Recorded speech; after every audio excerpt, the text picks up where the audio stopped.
Yes, man! What the rock?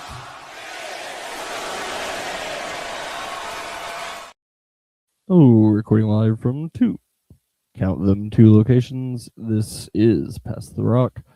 I am Patrick, and as always, I'm joined by the great Caesar, aka LCs. You know, the real odyssey is trying to actually find tickets to that IMAX showing. Yeah, I just don't think I'm going to bother with it. I mean, I'm going to see it, but I just won't go to the full length to do that one. I'm sure it's really good. Like, it's the IMAX theater is right by my house, so That's like, helpful. you know, it's helpful. It's just like, That's a wow, big part that of thing why I was. wouldn't try. Yeah, I'm just like, Jesus, why is it so filled up? And it's like, oh, every single day of the week too. It's like not like Monday, Tuesday, Wednesday, Thursday. I'm like, do you people not have jobs? I don't know if it's true, but someone told me that the Dune 3, they're already doing like pre-sales, and those sold out immediately. Which is crazy because like Dune is a good. It's good. It's really good. But I'm like, does it really need to be sold that far in advance? Especially since I know they're only doing a trilogy, but I don't think it's going to cover the entire book series. There's no way it could. Yeah, and I'm pretty sure at the end of the end of that series, actually starts to not be very good as it goes on. But, and then there's like sequel stuff. There's a bunch of other stuff they could do, but it's good to probably just get in and get out with that one. yeah, Get your money while you can. So yeah, I need to go see Odyssey. I do need to go see Spider-Man too. yeah, I need to see that one as well. It's a fun time. I love the summer movies, and then we get like a few months off before December, which is gonna be pretty nuts. Doomsday for some. Yeah. Yeah, that's pretty much all I got on non-sports this week, I think. Yeah. So we'll just dive right into a couple of quicker hits here. Dallas Stars did finally agree to a 1-year deal with Jason Robertson. So at least until January, he's here. I believe he's going to stay because it's not hard to look at the Stars' current cap and see, oh, right, next year we immediately have the money to be able to pay you. We just can't work that into a contract right now, which I think is fair. That cap makes no sense. It's a tough one. I think it's the most difficult of the four major sports to manage. Obviously, baseball doesn't have a cap, but yeah, it does have a tax. It does, yeah, and yeah, we can get into, or you can just go watch the Pablo Torre to find out why the Dodgers basically are getting the best deal of all time with all that. It's part of a bankruptcy selling package, basically. Nice. Yeah, but that's exciting for us Dallas Stars fans to get Robertson back is huge, since he's pretty much been the best scorer over the last, I don't remember how many years now. And he's awesome. He's so fun to watch. So glad to have him back, at least until January. Oh yeah. To the Diamond. A couple things in baseball. Have you seen this clip? Well,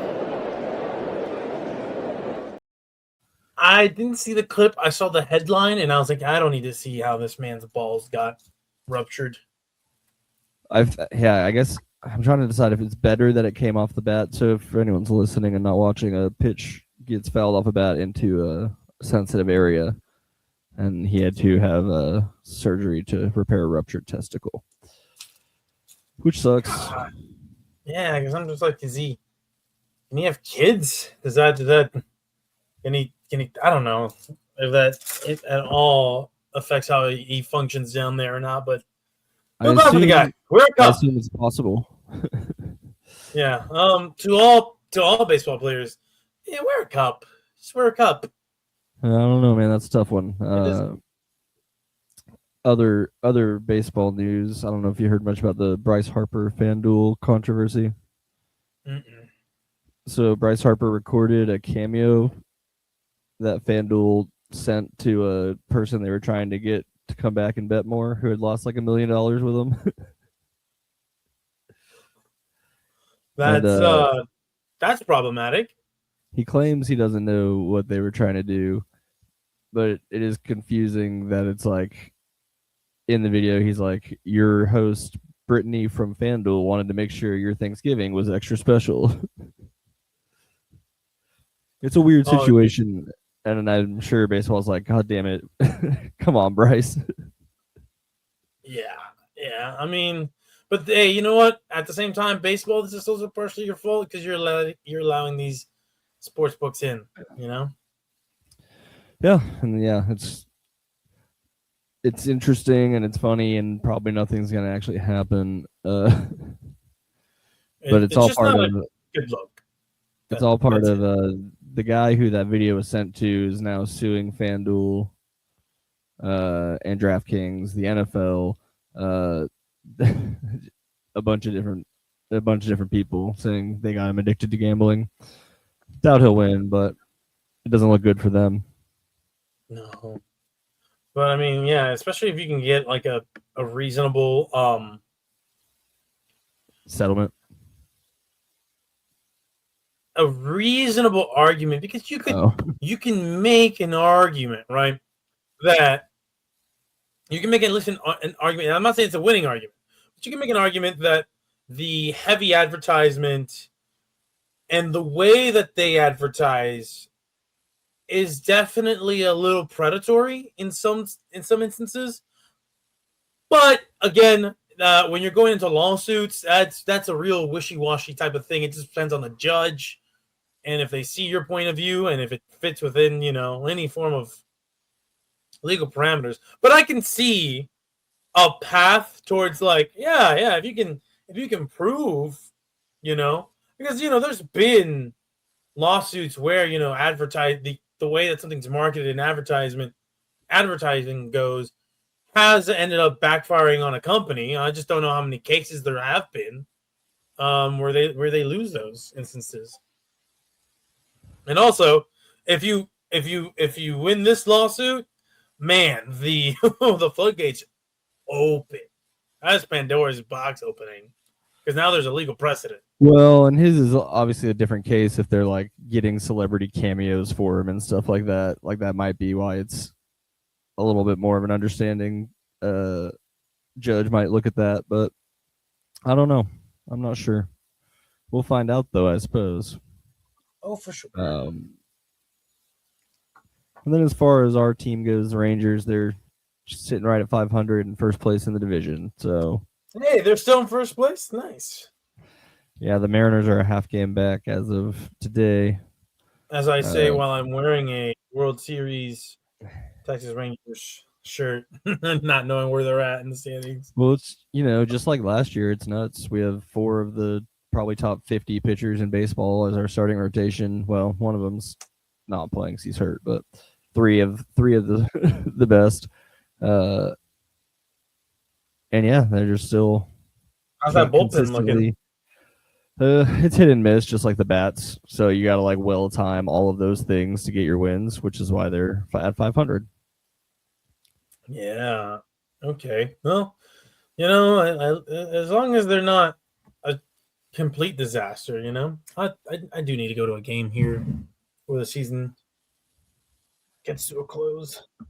Yeah, you still got a few months. It's I always hate, and the new streaming service is fine. Yeah. But that's about it for them, I think. No real news there. We did get to see Oscar Teodo's MLB debut. He's just he's a right-handed pitcher, and he has one of the most violent throwing motions I've ever seen, and it looks awesome. So I hope he was really hyped up. You could tell he was throwing a few balls, but I believe he's going to be a nice part of the bullpen at some point, because he can just throw. He can throw like a motherfucker. So that was fun. Always love to see that. I worry about those who have the violent throwing motion, because it might not be a long-lasting career, but yeah, exactly. But I mean, Aroldis Chapman's still kind of doing it, so it's possible. Yeah, but he's such a freak. And then in basketball, mostly nothing's happened, right? I don't think any big shit's happened in the last 7 days. I mean, Just a bunch of guys going on podcasts. Yeah, there's that, and maybe some trades here and there. Were there this week?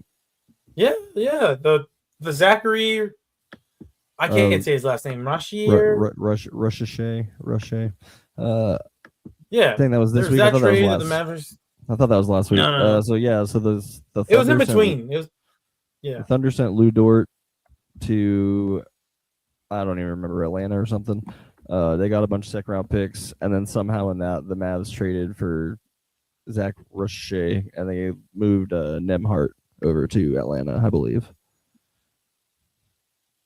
Yeah, and part of me, and I this is times where I wish Becky was able to be with us, because I'm not too familiar with this guy's game, but just seeing just seeing what he's done in this first 2 seasons, nothing that really seems all that impressive. And I've seen some dialogue, some commentary that he probably shouldn't have been the number 1 overall pick the year that he got drafted. And so I was like, you know what? This feels like a good chance. This feels like a good time for our old pal Jacob Bethke to weigh in on this trade for the Mavs. But hey, and especially because there's I think the thing is he's talented enough to be a pretty good role player. But he also is because he's a number 1 overall pick, and he's whatever rookie contract extension is up, there's a lot of money involved, sort of. So it's is he worth that much money? And I think Hawks fans would absolutely tell you no, but they might be a little biased. Understandably so. Yeah, man. Yeah, it sucks. It sucks to have a first round pick in what is, I believe, at least what the internet has told me in the last week, is one of the worst drafts in maybe recent history, at least. That, what was that, the year Castle went in the top 5. So 3 years ago, 4 years ago, I don't remember. Gotcha. But that's strongly considered a weak draft class, and so it's someone had to go number 1, so it was him. Makes sense. And then I guess the Blazers are just firing everybody, and that's the other basketball news. Not much to report, but they're just kind of cleaning house, tidying up that budget. Oh yeah, that's not a great look. But they are going to be an interesting franchise to watch. Not necessarily the team itself, because they're it's whatever. I do wonder, because he kind of did a similar stuff with the Hurricanes. They just weren't as established of an organization that anyone cared about. And then they went on and did win a title. So I'm wondering if he's maybe, I don't know, let's give him a chance. Oh man, we'll see. Did they win a chance? Did they win a championship because of the things that he did? I have no idea. In spite of him, he at least hired a good GM, and that's something the Blazers could use. Oh sure, they use a lot of good stuff over there. Anyways, I'm only joking about promoting that man. I don't know anything about him. Football time, I suppose. Which, oh man, I forgot to line this up. It's okay. We'll just do it like this, and then this. Yeah, these are really the dog days of summer in terms of sporting news.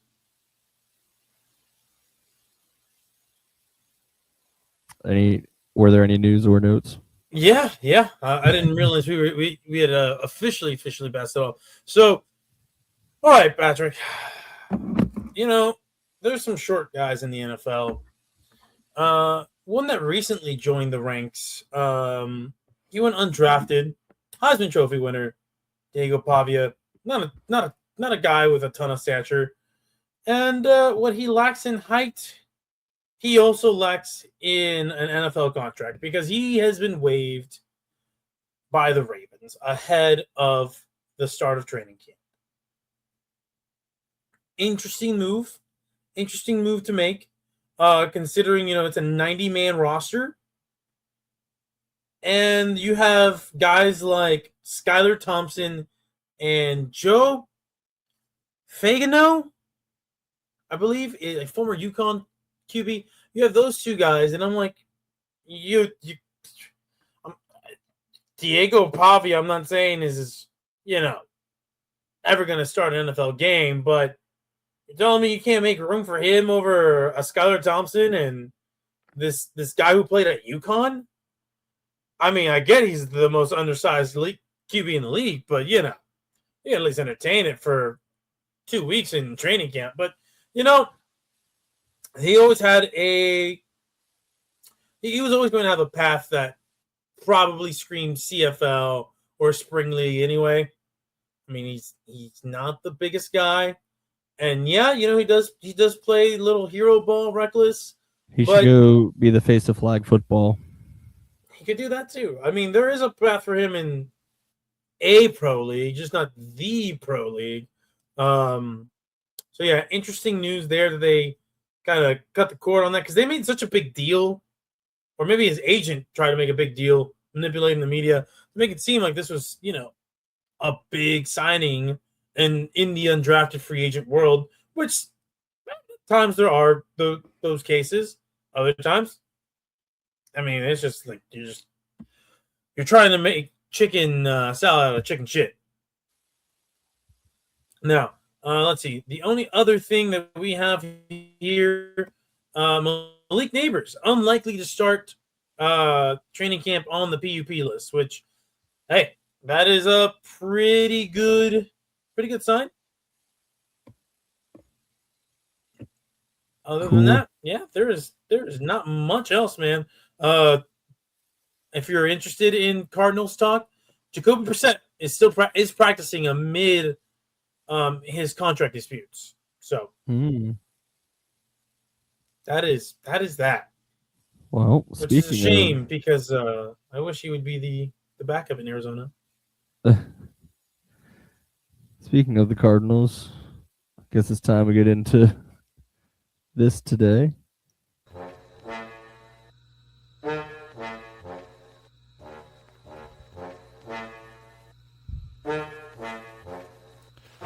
It's Head Coach Fight Club. Go on, muscle up. 32 and only one gets the dub. From the sideline to the tunnel to the field level club. There's a brawl in every corner, so you better square up.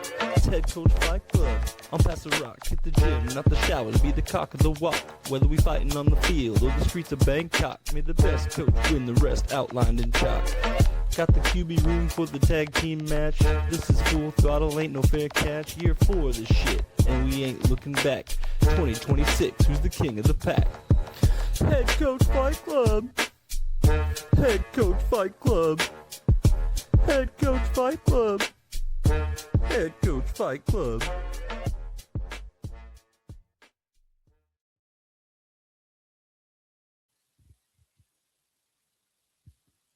I think that's the beauty of. I'm muted? Nope, you're back. You're good. It's all good. Okay, I was gonna say. But yeah, our boy here making bangers for the show on the regular. My goodness. On all right. the regular. Now, Patrick, I will say I noticed when I was looking at the rundown, I was like, I never told them which backups we're using, so I'm pretty sure we don't have any graphics. Oh. Unless you made some on your own. All right, oh, look at this. You read my mind. You read my mind. The same website you told me to last time. Yeah, these were the guys that I had in mind anyway. So good. Is it me or is it Gardner Minshew actually look kind of buff? I mean, this was he did some like photo shoot for when he was on the Chiefs, so I think he probably especially did some work that week or whatever. You know what I mean? Yeah. Hey, I'll get cut for a couple days here, and then I'll let it go back. Yeah, because that guy strikes me as a partier, definitely. Like he probably works hard and parties hard. He also seems like he's the type to listen to Andrew WK. Although I don't know if that's before his time or not. Yeah, I'm not sure. Is it fair to call Andrew WK a wonder? He's got like a cult following for sure, right? Yeah, but I feel like it's built off the back of like 2 songs. Yeah, I don't actually know. I'm sure I've heard plenty, but I don't know if I would be able to recognize that's who that is. Party Hard. I figured you would know that one at least. That is a very generic song title that I do not recognize as. It's his biggest hit, but also that's fine. That's just me not knowing things. That's fair.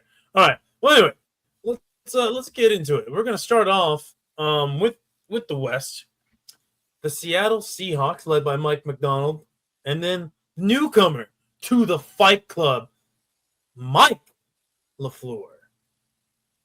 Oh, there you go. Talking about football nepotism here. I'm sure they saw him. They saw the last name. They're like, well, hopefully you're something like your brother. But his brother's not been very successful in the Fight Club. So, will this guy change the family lineage in the Fight Club? Who's to say? We are, actually. We're to say. All right. Let's get things started. Patrick, as always, I would like to ask you, would you like to start things off, or would you like me to take things? I'll let you do this one first, and I'll do the first on the next one.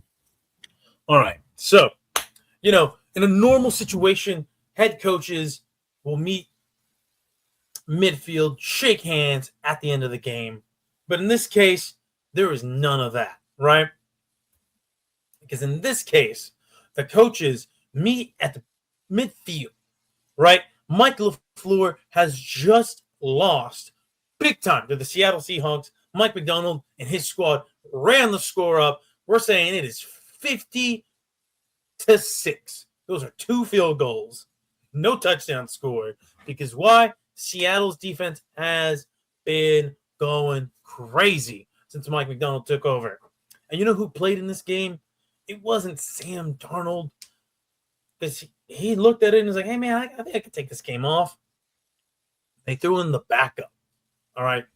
They threw in the number 2, Drew Lock. Now, Drew Lock, standing at 6'6", he's right behind his coach, and he's standing there, and he's like, man, I played a pretty decent game. He went 18 of 32 for 206 yards and a touchdown, 1 fumble, no picks. It was a whatever game. All right, but there's Drew Lock feeling himself, and he's rapping to some Jeezy like he did in that one meme. Now, Michael Ford is looking up at Mike Macdonald, and he's like, you son of a bitch, you ran the score up. And Mike Macdonald's like, what are you going to fucking do about it? All right, we knocked out your starting QB, Brissett, and then you have to go in and throw Gardner Minshew. There's Gardner Minshew on the sideline with a mirror, combing his sick mustache, brushing his mullet, rips off his pants, and underneath his football attire, he's got some Daisy Dukes and a fucking wife beater. Why? Because he likes to party. And he's getting ready to go party right now. And he goes, hey, yo, coach, come on. I know we lost, but I got an idea. You like to party? Come on, coach, you like to party? And Mike's like, no, not right now. And Mike Macdonald's like, go party with your guy and get the fuck out of my face. Fucking Nepo, baby. And Michael Ford goes crazy. He goes, ah! Immediately swings at Mike Macdonald. Mike Macdonald blocks that shit, smacks him right back. Drew Lock in the background is like, yeah, fuck him up. Coach, fuck him up. And then Gardner, he's just like, nope, you ain't going to do that to my coach. And then he immediately charges at Mike Macdonald, ramming his head into the dude's chest. And that's when Drew Lock grabs him by the neck and lifts him up. He's like, come here, little man, and throws him. And then that's when, Michael Ford's like, what the fuck's happening right now? Oh, shit. Oh, fuck. Oh, everything hurts. And then he looks at Mike Macdonald and he's like, fuck this guy. And he goes to punt his head off, but he misses Charlie Brown style, flips up in the air, lands right on the back of his neck. And he's like, shit. Oh, I can't feel anything. Oh, and then that's when Mike Macdonald punches him right in the ball sack, right? And it's just hammering there.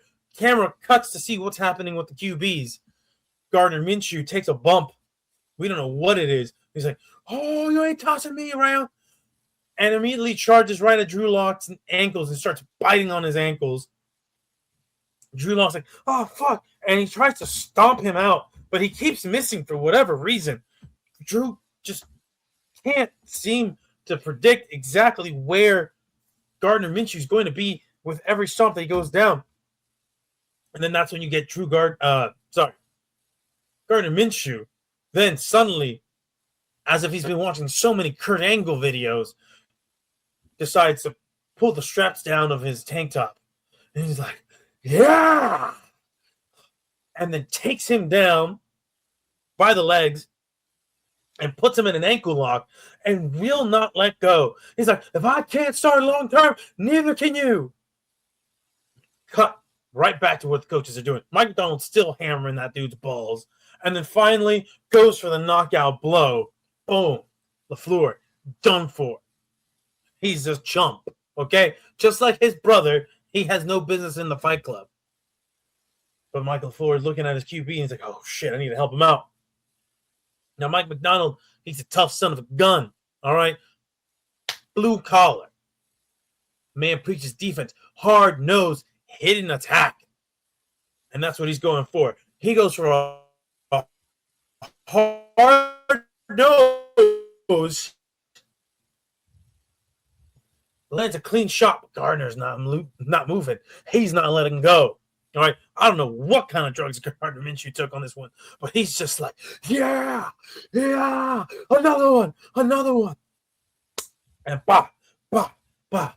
And eventually Mike Macdonald's starting to get tired. You know, those old bones. I mean, he's a middle-aged man, pretty good shape from what it looks like. I actually don't know how old he is, but, you know, he's just like, oh, fuck, I'm going out of there. And there's Drew Lock just screaming in pain, writhing in pain. His ankle is about to fucking break. And finally, he just uses his long legs to try and kick Gardner Minshew off of him. Kicks him just enough. But Gardner Minshew gets launched back right into the coach. Coach takes an inverted headbutt to the chin from Gardner Minshew. Gardner Minshew immediately turns his attention to Mike Macdonald and is like, oh, looks at his coach. He's like, Coach, your balls, not your balls, Coach. I got you. And just starts hitting Mike Macdonald right in the balls. Just ga. And then that's when Drew Lock, on one leg, hops, launches himself for one Hail Mary of a kick. Manages to get Gardner Minshew, boom, right to the temple. But that's not enough because these drugs are strong, baby. Gardner Minshew looks at Drew Lock and he's like, oh, you're going to need something more than that. And then that's when Gardner Minshew, if you've ever seen, audience at home, an image of Robin from Teen Titans landing on an enemy with both knees. This is exactly what Gardner Minshew does. He launches himself, both knees, right into Drew Lock's big-ass head, knocking him out. And that's right, Gardner Minshew soloed Mike Macdonald and Drew Lock, thanks to the help of some wonder drugs that we can't discuss the name of. Wow. It's impressive. Yes. But I could see it. Yeah, so I was thinking about this, and the only thing I can come up with is because the mics are just so generic. So the real story obviously has to be Drew Lock and Gardner Minshew. And I think it kind of goes like this. So LaFleur and Macdonald are just trading punches. It's just like a robot. It looks like two robots fighting. Like there's just not much happening. Like they're just trading exact moves, exact punches, whatever. And on the sideline, Gardner Minshew cracks a Keystone or whatever the hell he's drinking. And he just starts putting them back while they watch. And Drew's just kind of like nervous, standing there like, what are we supposed to do? It's like I've never been in a fight club. I've definitely never been like a partner in a fight club. I'm not sure what we're supposed to do. And then she's just putting them back. About 5 or 6 deep, he turns to Drew Lock and finally just says, "Hey, you want to see my gun?" Drew Lock's like, "No, what the fuck? No, I don't want to." And then she pulls out, like, "Here, take a look." And Drew Lock's like, what the fuck, dude? And Minshew just says, bye. Cold cocks it. He's done. Now the problem is he's staring at these two generic guys fighting, and he has to remember which one's his coach. It's like the classic movie scene of like, who's the real one? Except it's really obvious to everybody except for Gardner Minshew. And they're freaking out. They're both saying, it's me, Mike, which is not a lie. No one wants to lie. They're just saying, it's me, Mike. Coach Mike. And he can't tell. He says, well, here's what I'm going to do. And he shoots Mike LaFleur in the head. And now we got a problem. Oh, shit. He figures it out. And so he has to kill Mike McDonald, too. And now somehow Gardner Minshew himself has won the fight. And he'll have to take his coach to the Lazarus pit for round 2. It's a weekend at Bernie. It's a weekend at Bernie's. It's possible. It's a weekend at Bernie's in the Fight Club. He's just dragging a dead corpse. Gardner Minshew's going rogue in his teen comedy. All right. Congratulations, Mike LaFleur, Gardner Minshew. You have advanced to the next round. I didn't want a scenario where I had to keep getting LaFleur and McDonald right. So I just endgamed it and got rid of both of them. Oh, man, that is a wild way of doing things, but I like it. I respect it. Oh, man. All right. Let's I forgot our generic background. Our fighting generic background. We'll do it for fight 2 tonight. Well, now we move on to the Detroit Lions. That's right. Teddy Two Gloves will accompany Dan Campbell. And joining the Wonder Kid, Ben Johnson, is the no-name Tyson Badgett. Yes, fuck. Yeah. That seems like a very promising duo. It's good when you don't know how to pronounce the name of the guy in the fight. Oh, that's right. Now, Tyson Badgett, for those who wonder, is no small guy, right? He's 6'3", 212, a very sizable QB to have in your corner. But you look at Teddy Two Gloves. Teddy Two Gloves is no small man himself. Woo, sorry. Standing at 6'2", 212. So, about the same size. Teddy Two Gloves, a little bit more NFL experience, a little bit more experience taking hits, too. That's not to say that he's particularly great at getting back up from some of these hits, but he tries. All right. And then his worst injury was non-contact.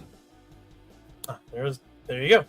And then, well, we know what Dan Campbell does in the Fight Club. In the early rounds, he is a powerhouse. It's in these later rounds where Dan Campbell has struggled to get by some of his competition. Despite his elite size himself, being a former NFL tight end, and still seeing like a massive human being. There's times where maybe he doesn't seem to be working out all too well. Well, guess what? I think in my scenario, you'll see where I'm going with Dan Campbell's fate as we go into these later rounds now that he has a tag team partner. So, I'll go ahead and kick things off on this one as well, Patrick. Here we are. It is the first divisional game, divisional matchup of these two teams, and then it ends in an absolute slobber knocker. We're talking 36-32. Chicago Bears managed to eke by thanks to some crazy shenanigans from Caleb Williams. And now you're thinking, well, see, why is Caleb Williams playing? Well, don't the backups in these situations usually get a little bit of love, some time to shine? No, not in this case. All right. But Caleb Williams, he's a star. He's too big for Hollywood, if you will. Goes down the tunnel first, goes into the locker room, and he tells Tyson Bagent, "Hey, go pick up my glove, go pick up my my playbook and my helmet. You know what? Also get my water for me. Thanks, buddy." And there he is. And as he's going to the bench, he runs in Ben Johnson. Ben Johnson, like, oh man, I'm so glad I had Caleb Williams behind me. Man, I can't imagine what life would be like. Tyson was in there, and Tyson's right there. I'm like, "Coach, I'm right here." I'm like, "I know you are, man. I know. I wish you weren't. I really wish you weren't." Like, I can't believe people wanted you to start. And then here comes Dan Campbell just huffing and puffing. He's like, "That was a hell of a game, Coach. That was a hell of a game. I respect you. Oh, but I'm going to get that title from you. Don't you worry. I'm going to get that division title back from you." And Ben Johnson's like, "Please don't hurt me. Please don't eat me." And almost like activating a sleeper cell, Dan Campbell's like, "What did you say? What am I eating? What am I biting? Am I biting kneecaps?" And then the mechanical jaw that he implanted back last season's Fight Club starts to activate. That's right. If you don't remember, he had a metal jaw last season. I'm here to remind you. And it's activated. And then here comes Teddy Two Gloves right behind, saying, "Hey, yo, Coach, I got to see what's happening here." Puts that first glove right on Dan Campbell. And Dan Campbell looks at him. He's like, "Two gloves. We got to buy kneecaps." And he's like, "Hey, Coach, this is my side gig. I'm a high school football coach. I can't really afford to be doing that right now."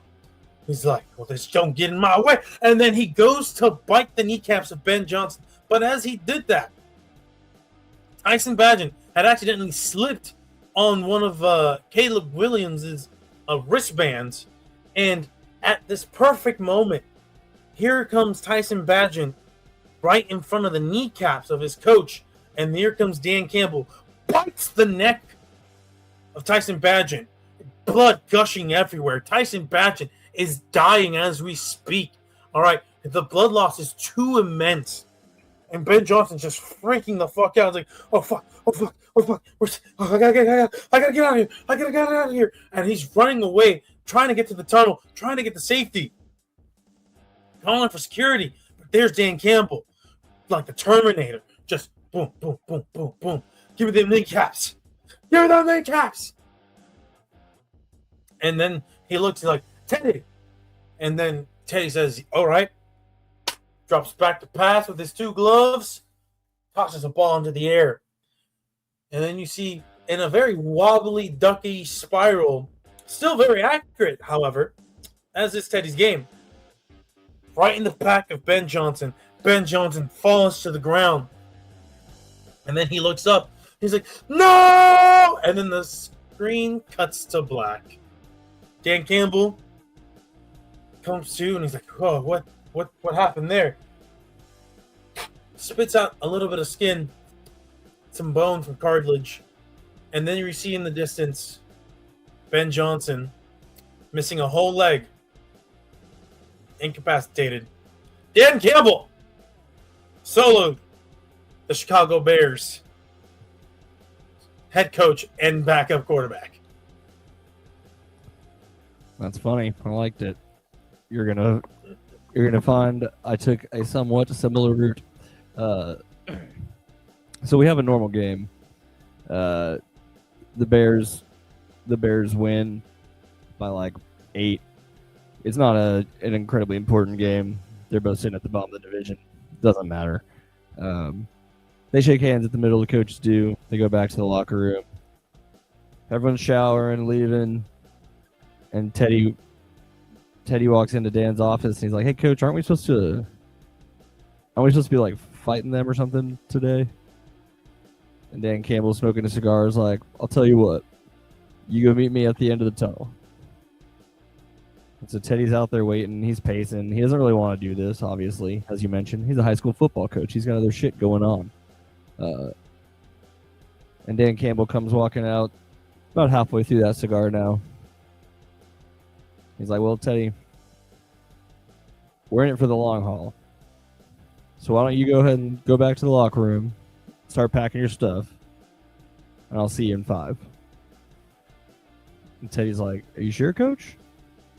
And Dan just kind of chuckles and goes, "Yeah, get out of here." And as Teddy starts to turn around and go back down the tunnel, he notices just an eerie mist just start pouring into the stadium. So he can no longer see anything going on the field. But the sounds, Caesar, the sounds. He'll live with them for the rest of his life. Things he never heard, things he never thought he'd hear, happening in that mist. Oh, shit. And right on the dot of 5 minutes, Dan Campbell comes back in, says, "Let's get out of here." And they walk away victorious. Because Ben Johnson and Tyson Bagent have no business up against anybody, but especially Dan Campbell. Dan Campbell solos the Bears in both scenarios. Congratulations, Coach. Right into that win total of Look, yours. he'll need Teddy at some point, but this wasn't that fight. Definitely not. And you gotta save Teddy. You never know when his number is gonna get called. That's for sure. All right. Well, that concludes another rousing week of the Fight Club. Oh, next week in the Fight Club, we're finishing up the North in the NFC. I believe we have the Vikings with Kevin O'Connell. And then we also have Matt LaFleur. Sorry. Matt LaFleur of the Green Bay Packers. Can he carry the torch of his brother who is no longer with us in the Fight Club? Who knows? But we'll find out. And then also, we're going to go to the AFC East. Ooh. That is right. And I believe if I'm looking at this right, hold on. I had the standings page here and then I lost it. For the AFC East, we are going to go with, based on last year's results, the Buffalo Bills. And the New England Patriots. New England Patriots. Oh, this will be fun. This will be fun, Patrick. Because somebody had a very, very salacious offseason for the New England Patriots and the New York Jets. So, that will be the matchup to look for next week. Things we got this week. Dan Campbell improves to 8-4 all time. I was looking through. He made it to the Final Four his first year. Only got out of the divisional round 2 years ago, and then last year he made it to the final. So I wouldn't say he's necessarily struggling. He just hasn't quite gotten over the hump yet. But who knows? Who knows? I mean, he's Mike McDonald moves. Sorry, go ahead. No, I was gonna say he's very similar to when Mike Tomlin was around. Like he's a guy who can go far, but like he just can't get there. Hasn't yet. I bet he's still got a few more years to play. But also today, Mike McDonald moves to 1-3 with his 25% win percentage. And then Ben Johnson moves to 0-2. And now Mike LaFleur joins Arthur Smith as the only undefeated members of the Head Coach Fight Club.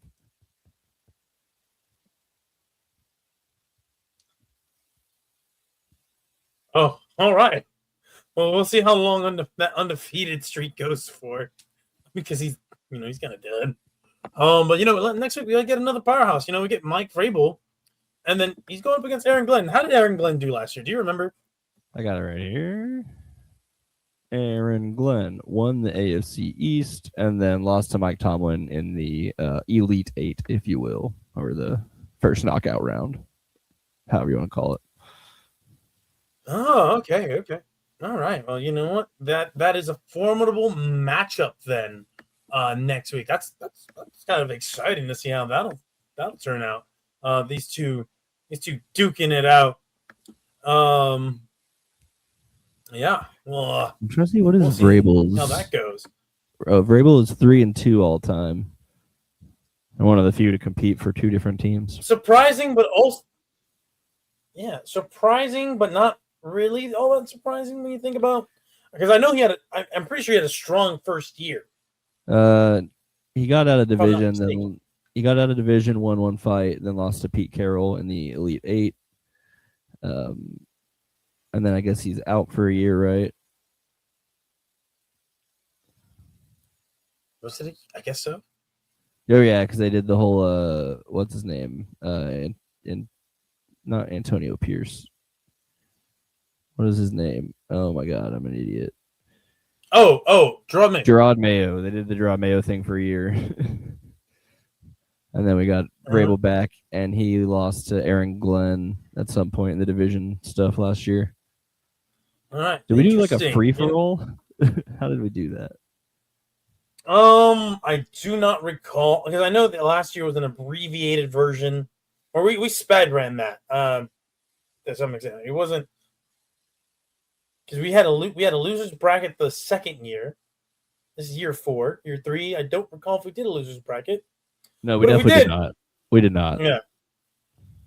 Yeah, and so. I think we did I'm not the whole exactly division. Sure. I think we last did year the had whole less division. competitors. We did the whole division as like a rumble. Yes, that's what we did. Okay, that's right. Listen, we changed things up so much with the Fight Club to keep it fresh. Sometimes you kind of just forget, Yep, and then also we do so many episodes. You know, it's hard to keep track of things that we say. and do. definitely But true. yeah, next week will be very interesting in the Fight Club. I look forward to it. Patrick looks forward to it. Who knows? Maybe we get a surprise appearance from Beth. Maybe. Or maybe not.